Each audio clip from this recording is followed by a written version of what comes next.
बे बाथ्राया 100% सैथो बे बाथ्रायाव रियेलिटि दङ बे बाथ्रायाव सैथोथि दङ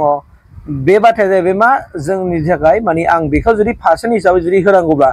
जौसेयाव बेसेबां नों पार्सेन्ट होगोन होनना बुङोब्ला आं जौसेयाव 100% होगोन आरो जुदि 1000%आव जुदि नों बेसेबां होगोन होनना बुङोबा 1000आवबो आं 1000% होगोन अदेबानि पार्सेन्ट हिसाबै जुदि सोंनानै जेसेबांनाखि नों पार्सेन्ट होनो लुगैयो होननानै जुदि सोङोब्ला आंनाव जुदि सोङोब्ला आङो बेहाय जेसेबां पार्सेन्ट बुंदों आं बे पार्सेन्टखौ होजोबनो राजि दं मानोना दिनैनि थारिखआवहाय आङो माने नोंथांमोननि गेजेराव बाथ्राखौ बुंगोन आरो बबे पार्सेन्टनि बाथ्राखौ बुंदों आङो बबेयाव रियेलिटि दङ बबेयाव सैथोथि दङ मानोना सैथोखौ लाखोमानो हाया लोगोफोर सैथोखौ सैथो बुंनांगोन थारखौ थार बुंनांगोन नंखायखौ नंखाय बुंनांगोन थगायसुलाखौ थगायसुला बुंनांगोन नङा होमबा माने जाय नंगौ जों बेखौ जोंनि समाजनि रायजो राजाफोरनो जोंनि लाइमोनफोरनो जोंनि देरफुनाय सुबुंफोरनो जों जेब्लायबो खिन्थानानै होनांगोन दा गतिके बबे सैथोनि बाथ्राखौ बुंदों आङो बबेयाव रियेलिटि दङ बाथ्राया बबे बाथ्राखौ बुंदों आङो दां प्रमद बर' सारनि बबे बाथ्राखौ बुंदों दाना नोंथांमोननि गेजेराव आं भिडिअ होनो थांगासिनो दङ नोंथांमोना भिडिअखौ नायदो सबसे बिजेपिजों थानानै सरकार सालायबाय नाथाय बे 17 बोसोराव दावराव दावसिखौबो फोजोबनो हायाखैमोन बुथारलायनायाबो सोलिबाय थादोंमोन जोंनि हारिजों गुबुन हारिजोंबो आरो जौ जुवा दादागिरि मोनफ्रोमबो बिसायख'थि फैयोबा बुलायनाय नांलायनाय खमलायनाय फरायनायनि मोजां थासारि गैयै मेला बायदिसिना खालामनानै जोबोद थासारिखौ गाज्रि खालामदोंमोन आरो बेखौनो नुनानै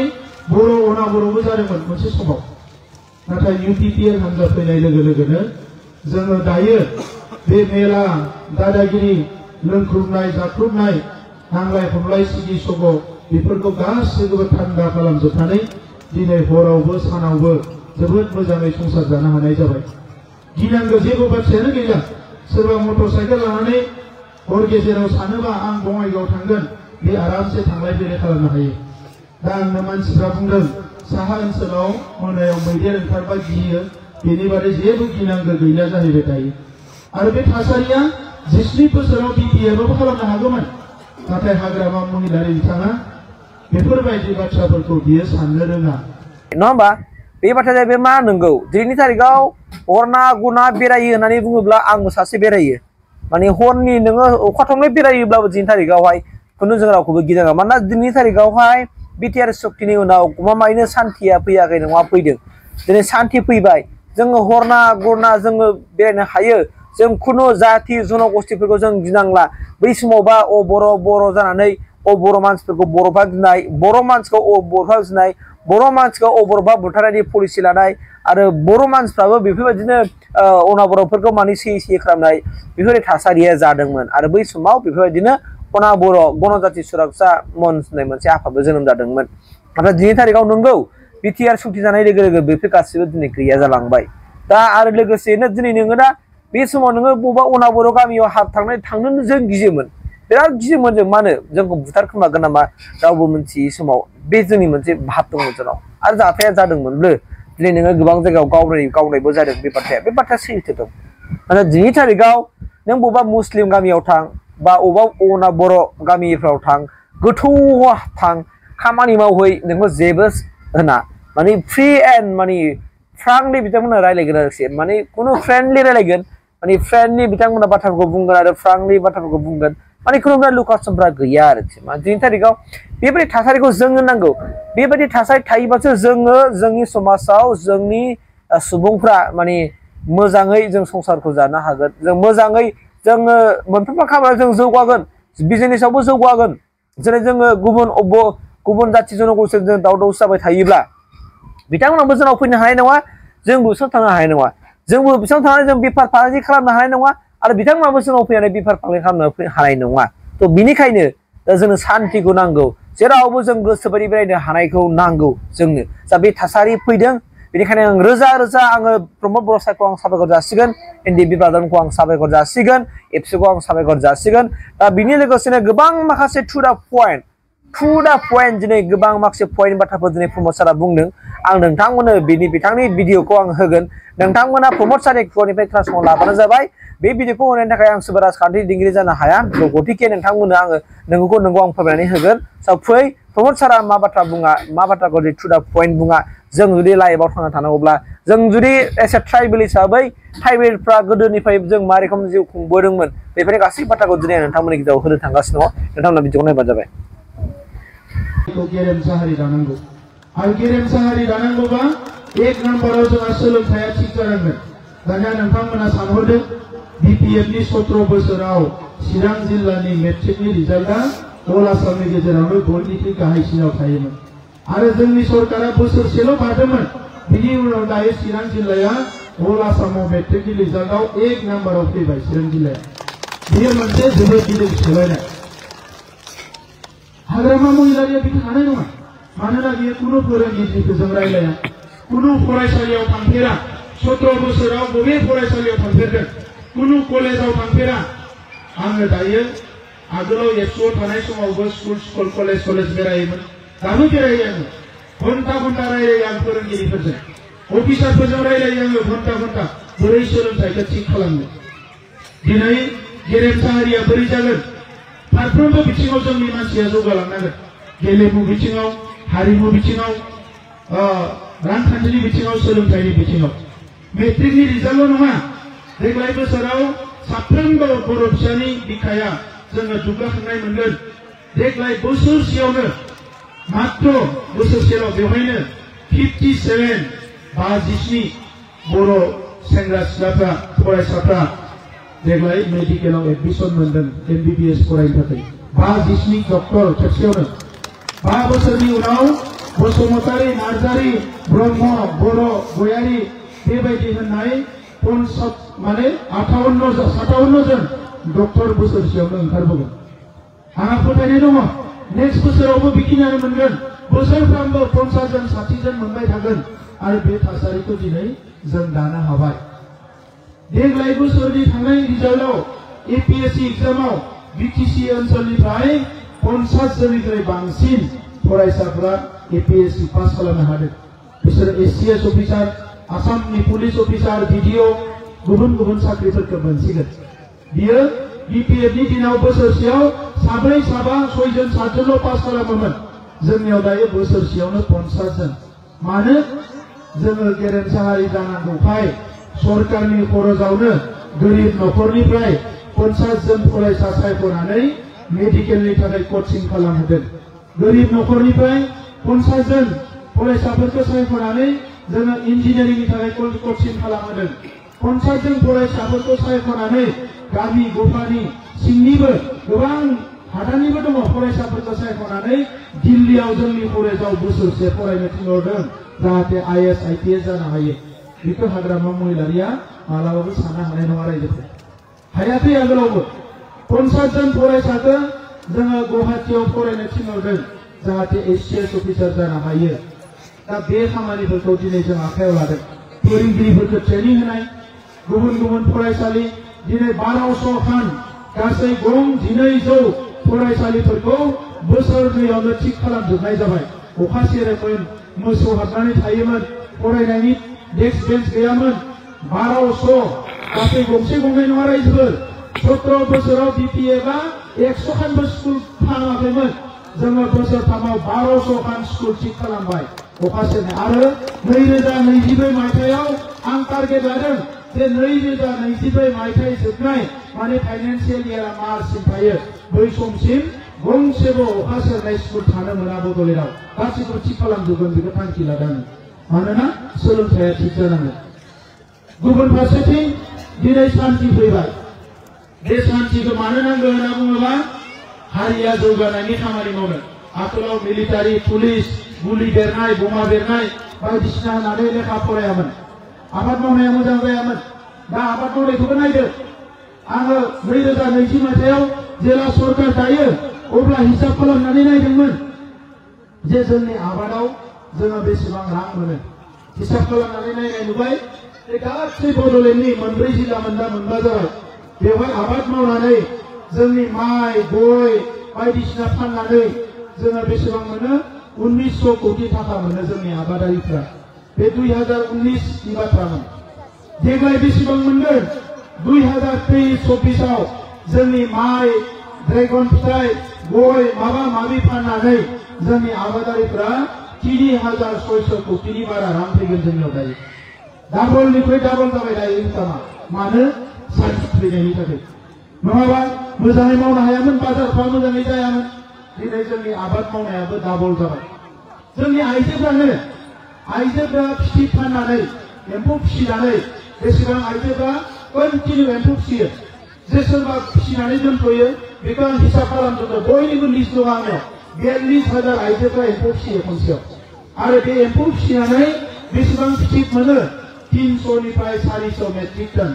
माने 300 निफ्राय 400 मेट्रिक टन होनना बुङो बेखौ जोङो फिथोब मोनो बेखौ फाननानै बेसे फैसा मोनो 700 निफ्राय 800 कोटि बोसोरसेयाव जोंनि आइजोफोरनियाव फैसा फैयो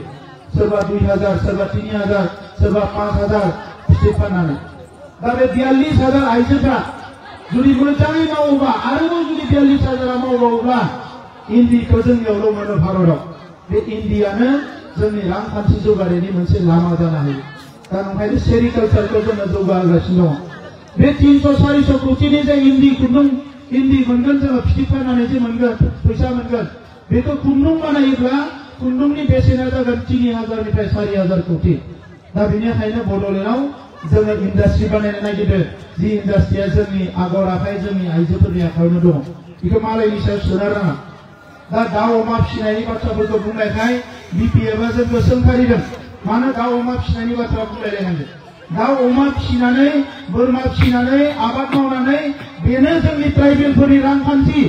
साबेसे थिखादार दङ बर'आवलाय जोंनि रांखान्थिया बेनो गोदो गोदायनिफ्रायनो बहा इन्डास्ट्रि दङ जोंनियावथ' इन्डास्ट्रि गैया दा ओंखायनो दिनै आबादखौ जुदि मोजां मावनो हायोब्ला इरिगेसननि दै होनो हायोब्ला सलारनि दै होनो हायोब्ला गामि गामि मेकानाइज खालामनो हायोब्ला ट्रेक्टर होनो हायोब्ला दा जोङो हौवाफोरनि थाखायल' नङा हौवाफोरनि थाखाय 30टा फार्म मेसिनारि बेंक बानायगासिनो दङ जेराव मेसिनारिफोरखौ बाहेरायाव लायनो थांनो नाङा हालेवनाय माइ गायनाय माइ हानाय गासैबो मेसिनखौ लाबोनो थाखाय आं ट्रेनिं खालामगासिनो दङ आरो आइजोफोरनि थाखाय जि न'खराव हौवाया गैया बिगोमाया गैया हमना ला गुजरातआव थांना दंहैयो मावनो न'आव 2 बिघा हा दङ मोसौबो गैला जेबो गैला आबाद मावनांगौ आइजोफोरनिबो ट्रेक्टर फैबाय दानिया फिसा फिसा ट्रेक्टर गावनो बोसोराव बायनानै मावनो हायो थांनाय बोसोराव जोङो 100टा होदों देग्लाय बोसोराव 100टा होगोन जों आइजोफोरनो बिराद मोजां मावदों आरो हौवाफोरनि ट्रेक्टरा मोननै मोनथाम खामानि मावनो हायो आइजोफोरनि ट्रेक्टरा 6टा खामानि मावनो हायो फिसा रेजेक्ट मोजां आं गावनो नारनानै नायबाय दा बेवहाय हालेवनो हायो दै सारनो हायो मुलि सारनो हायो गयफोर गायनो बायदिसिना गायनो ट्रेक्टरखौ सालायना दोनदो मोनसे फिसा मेसिन दङ पाइप लागायनानै गुदुं बानायनो हायो औवा गायनो गय गायनो रावखौबो नेनाङा आइजोआनो आरो लोगोसे लाइन बानायनो हायो आलु गायनो माबा गायनो थारुन गायनो लाइन बानायनांगौबा ट्रेक्टरखौ नारलांनानै लाइन बानायनो हायो बेबायदि गोबां खामानि मावनो हायो ट्रेक्टरजोंनो दा बेफोरखौ जोङो लासै लासै लाबोदों आबादखौ आरोबाव जौगाहोनो थाखाय दा गुबुन फारसेथिं नायदों मानगोनां आइजोफोर दिनै जोंनि जायगायावबो मोजां मोजां फुटबल खेला जानो हमबाय इन्डियानि मादावनो बयनिख्रुइ गोजामसिन दुरान्ड काप फुटबला जोंनियाव जाफैबाय बिपिएफनि दिनाव जायाखैमोन सन्तोष ट्रफि फुटबला जोंनि समाव जाफैबाय बिपिएफनि समाव जाफैयाखैमोन बेखौ लाजिदों बिथांमोना मावनो रोङाखै नालाय सानथ्रोब हरथ्रोब लोंख्रुब जाख्रुब राजखान्थि खालामबा बेफोरखौ मावनो हागोन ना बेफोरखौ मावनो हानाय नङा दा दिनै बर'नि हारिमु जोंनि मालाबा आर'नाइया गोमालांगोन नामा दखनानि आगरा गोमालांगोन नामा बेफोरखौ जोंनि मानसिफ्रा गियोमोन दिनै मेसिनजों दानानै हरो बेंगलाव बहाबा बेनारसफ्राव दखनाफोरखौ आर'नाइफोरखौ बोरैबा दा बेखौ अराय समनि थाखाय मालाया जाहाथे डुप्लिकेट खालामनो हाया जोंनि 21टा गासै 21 जोंनि माखासे आइटेम्सफोरखौ जोंनि मेटेरियल्सफोरखौ जोंनि हारिमुनि माखासे माबाफोरखौ जोङो दिनै जिआइ टेगिं खालामबाय जिआइ टेगिं माने मा जिअग्राफिकेल इन्डिकेशना मा बबे जायगायाव बे हारिया रायजो जादों बे जिनिसा सोरनि बेखौ मिथिसिगोन दा हाजो आगर माबा माबि आगर होननाया बे आगरखौ मालायाबो मेसिनाव जुदा जुदा खालामनानै जोंनि होनगौमोन नाथाय जिआइ टेगिं जानाय लोगो लोगोनो रावबो खालामनो हाला बेखौ बेजोंनो हारिया गेरेमसा हारि जागोन बड'फाया दिनै गेरेमसा हारि खालामनो होनाय गेरेमसा हारिया बेजोंनो जागोन आरो दिनै जोङो जोंनि दखना आर'नाइ जोंनि जोमग्रा बेफोरखौ जोङो GI टेगिं खालामनो हाबाय। जोंनि माने मा खाम सिफुं जथा गंगोना बेफोरो जोंनि बर'नि नामाव GI टेगिं जाबाय। रावबो आंनि होनना बुंनो हानाय नंला मुलुगाव, बे जोंनि जाबाय। बेजों लोगोसे अनला ओंख्रिखौ रावबो जोंनि होनना बुंनो हाला। नाफाम, मणिपुरिफ्रा नागाफ्राबो बाथोन जायो नाफाम बायदि, नाथाय बिसोरो रोङाखिसै। जोंहा बानायग्रोना लाबाय। नाफाम होनना बुङोब्ला बे जोंनि, बेखौ रावबो लांनो हानाय नंला। मिथिबायना? बेबायदि गंगार दुन्दिया बयबो जायो, नाथाय जोंनि बानायना लाबाय जों। दा गंगोनाखौ जोंनि होननायाव खोलाहानिफ्राय एसे रागा जोंदों। राजधानीयाव थाग्राफ्रा बेथ' जोंनिसो होननानै गंगोनाया बोरै बर'फ्रा बिसिनि खालामना लाखो होननानै। मुलुगा ओरैबायदि गोबारै खारदों, जाय सिगां बानायग्रोना लानो हायो बेनो नोंनि। दा दिनै जोंनिनो खामोन, गंगोनाया जोंनि बानायनानै लानो हाबाय जों। एसेल' मोजां जाखो ना गोरोन्थि जाखो? जौ गिसि जौ गोरानखौबो जोंनि होनना रेजिस्टार खालामबाय जों, जाहाथे मालाया लांनो हाया, नङा होमबा? जौ होननायखौ मालायाबो बुङो दा जोंनि होननानै। दा प्रिमिटिभ ट्रेड होनना बुङो, गोजाम हारि। जौ लोंग्रा होनना बुङोबा बेथ' गोजाम हारि जागोन, नङा होमबा? दायो बियार लोंग्रा, हुस्कि लोंग्रा होनबा गोदान हारि जागोन। दा ओंखायनो जोङो जौखौबो रेजिस्टार खालामनानै दोनबाय। बेजोंनो हारिनि सिनायथिया जागोन। दिनै बड'फानि समनिफ्राय गोबां दैदेनगिरिफ्रा होख्राव बुंदों जे जोंनि हारिया मुलुगाव मिथिजानाय हारि जानांगोन। आरो जोंनि सरकार फैनानै 21टा आइटेमखौ रेजिस्टार खालामनानै जेखौ बिपि एबा हाग्रामाफोरा सानस्लाबनोबो हाया बेबायदि खामानि मावनानै दिनै हारिखौ जोङो मोनसे लेभेलाव लांनानै दोनैबाय रायजोफोर। बेखौ आरो रावबो थगायनो हाला। जोंनि बिदा फंबायफ्रा न'आव फैबाय। NDP केस माखासे दंबावो, बेखौ जों फोजोबनो नाजागासिनो दङ। थाखा फैसा गारनानै जेरैखि जाया जोङो बेखौ फोजोबगोन। दा बाथ्राया जाहैबाय बयबो मोजाङै रांखान्थि जौगानायाव मदद होना दिनै खामानि मावनांगौ। मोनसे हारिनि जौगानाया मोननै बिथिङा, राव थुनलाइ हारिमु आसार खान्थि, बेखौथ' जों लाखिखानांगोन, बेयो जोंनि सिनायथि। नाथाय हारि जौगानांगौआ मोननै आयदाखौ गोसो होनांगोन। मोनसेया जाबाय सोलोंथाइ। सोलोंथायाव खुनु कमप्रमाइज गैया, बयबो लेखा सोलोंथारनांगोन, साफ्रोमबो लेखा गोरों जानांगोन। गुबुन मोनसेया जाबाय रांखान्थि। रांखान्थियाव नोङो दुर्बलबा मालाया नोंखौ सानफ्रोमबो थगायगोन, सोबख'गोन, नासयगोन। नों गामियावनो नुदों सोरबा गोरिब न'खरनैसो दङ, बिसिनि अबस्थाया मा जायो? जुदि हारियानो गोरिब जायोबा हारिनि अबस्थाया मा जागोन? दा ओंखायनो जोङो रांखान्थिखौ जौगाहोनांगोन। दा बे बिथिंखौ नायनानै जों खामानि मावगासिनो दङ। जोङो 1 लाख अमा डेलि प्रडाक्ट खालामनो सानदों। 1 लाख किल', 50,000 किल' बोरमा प्रडाक्ट खालामनायनि बाथ्रा रायलायदों। इन्डास्ट्रि खालामनायनि बाथ्रा जोङो सावरायगासिनो दङ आरो ट्रेनिंआबो जागासिनो दङ। दा सरकारि बेनिफिटफोरखौ बुंनोसै आङो, जेखौ बिपिएफआ मावनो हाया। दिनै अरुणोदयखौ खेबनै होबाय, माखासेया मोनबाय, माखासेया मोनाखै। नाथाय बेवहाय आं मिथिबाय 5,000 अरुणोदय मोनदों। एबारनि अरुणोदया गोदान जागोन। दाख्लै चिफ मिनिस्टार बिथाङा फैनानै निर्मल कुमार ब्रह्म बिथांनि मिटिंआव क्लियार बुंलांबाय जे बिथांनो 15,000 गोदान अरुणोदय होबाव।